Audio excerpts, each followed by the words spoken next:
Hey everybody, Dan here with Pain Free You. It's a gorgeous day. It's about 80 degrees and sunny. Everything is green as you can see. Loving it. Today's topic is going to be the initial cause of the pain may not be ... And I'll fill in the gap afterwards. So, first time outside today. It's almost 12. My son's on his way over. We're going to hang out for a bit before we go to my sister's Memorial Day party, barbecue. So, going to enjoy a couple of breaths. My son lives about 30 minutes away, so I've got a couple minutes to shoot a video or two. Hope everybody's doing great today. Hope you had a fantastic weekend. And for those in the U.S., hopefully a fantastic long 3-day weekend. All right, so the initial cause of the pain or symptom may not be ... What's keeping it going now? So let's talk about this. You've heard me talk a lot about the perceived danger as the cause for pain or symptoms coming on. But in many cases, we think it was, I ate something bad, or I took this medication, or I had this dental treatment, or I had this medical treatment, I had surgery, I injured myself at the gym, I was out running and I felt a pain, so I had an injury. And, first thing I'll say is that a lot of times these quote-unquote injuries may not have been an injury. It may have just been an acute onset of TMS during whatever activity you were doing at the time. I mean, my injury that lasted 13 years was as benign as bending over to put on my underwear. So clearly, that's not a dangerous activity, but it began a process that with a lot of fear and attention and catastrophic thinking and worry and misinformation caused my pain to last for 13 years. So the initial cause, whether it would be bending over to, put on my underwear, or people hurting themselves at the gym, the first thing I will tell you is that in many cases, if we automatically assume that the onset of pain means tissue damage, that's going to set up a process where the fear kind of takes over. So first and foremost, evaluate what you were doing. Somebody recently just messaged me and says, I woke up with knee pain. Is that TMS? And the answer is absolutely. We don't injure ourselves sleeping in bed. We're not that frail and easily broken.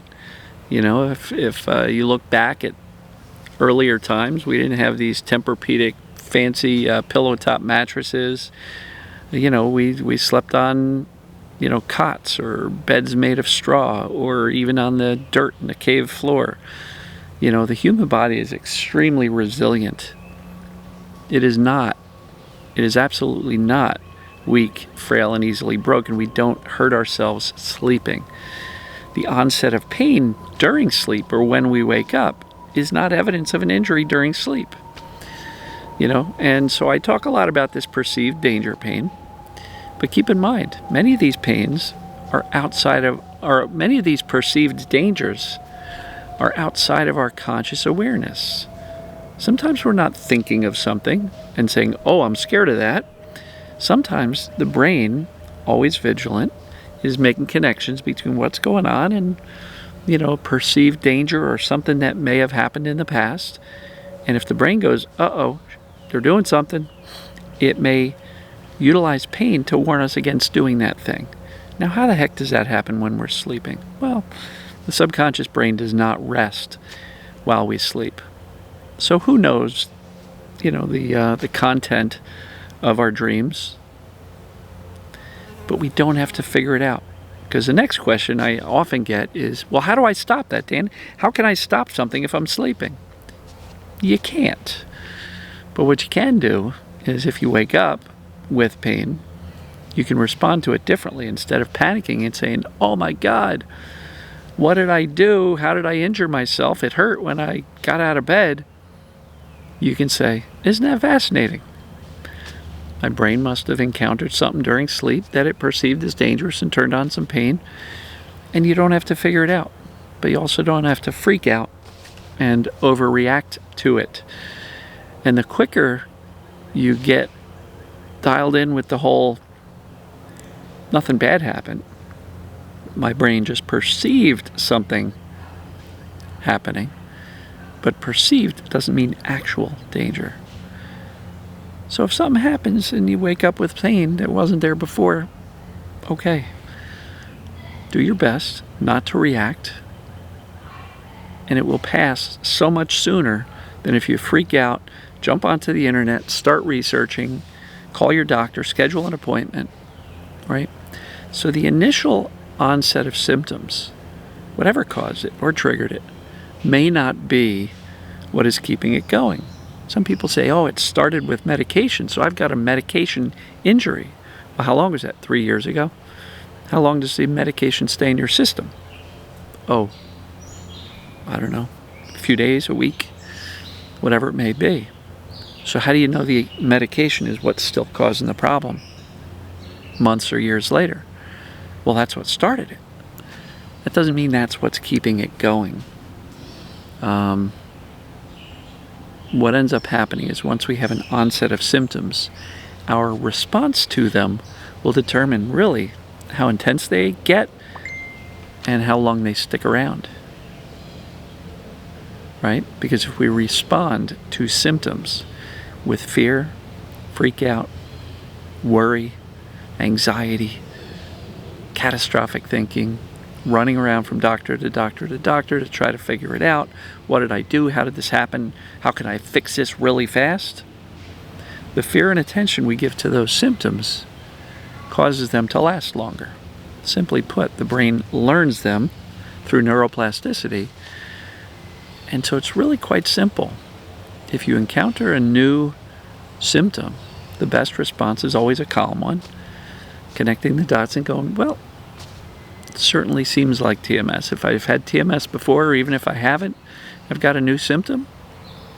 Let's not overreact to it. Let's just kind of calmly say, all right, well, this is interesting. See what happens. Smile and go on with your day. And if it continues to persist, see how much fear and attention you're giving that new symptom. Because again, fear and attention are what causes the brain to say, holy crap, this is important, we better learn it. Whereas if you don't give it that fear and attention, you're basically starving the symptom of the two fuel sources that symptoms operate on. Remember, symptoms are a warning signal. That's it. Pain is a warning signal to go, uh-oh, something dangerous is happening. Stop, slow, whatever. And if you say to the brain, shh, nothing bad happened. I was laying in bed for Pete's sake. Brain, I don't injure myself laying in bed. The brain will quickly say, oh, good. You mean your knees like it was yesterday when it didn't hurt? Oh, okay. Let's turn down that warning signal. So the original cause doesn't mean too much, whether it be a food, a medication, a physical treatment, physical activity, gym, workout, doesn't really matter. Now, in a case of a true injury, boom, you feel that right away. But that's predictable. And in the case that most people have a true injury, I cut myself in the kitchen, it doesn't turn into TMS and chronic because we just trust, oh, I cut myself. Let me wash it out, put some antibacterial on it, put a Band-Aid on it, and forget about it. And it never turns persistent because we're not feeding it with fear and attention. So, I hope this stuff makes sense to you. The cause of the symptom is not the reason it's still continuing. It's the amount of attention and fear that we go and give to the symptom that keeps it hanging around. So again, calm always wins. Fear and freak out, definitely a losing strategy. Because you've got nothing to lose by responding calmly. If there is something serious that happened, a calm response is still going to allow you to fare way better than if you freak out. So, hope this makes sense. Hope you guys had a fantastic weekend, and guess we will see you tomorrow. Love you.